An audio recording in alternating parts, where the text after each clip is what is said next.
Brigade Al-Qassam menyerang kapal militer Israel yang melintas di sebelah barat kota Gaza.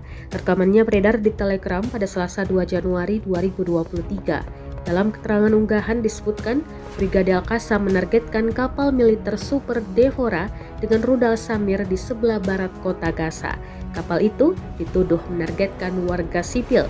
Pejuang Al-Qassam tampak mempersiapkan rudal untuk diluncurkan ke arah kapal dari dalam gedung. Hanya hitungan detik, rudal diluncurkan dan akurat mengenai target. Dalam keterangan unggahan disebutkan, Brigade Al-Qassam melakukan serangan terhadap kapal IDF dekat Gaza.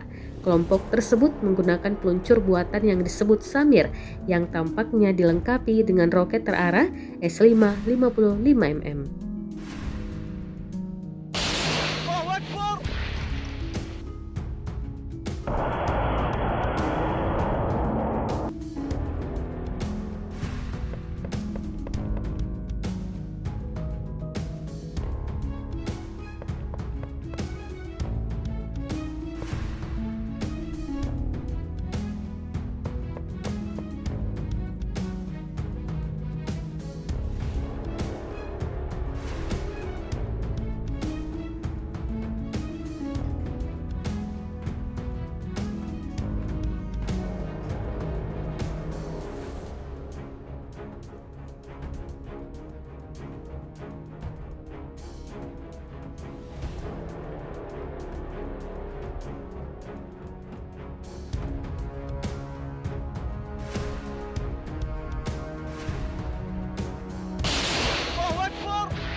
Download Tribun X sekarang, menghadirkan lokal menjadi Indonesia.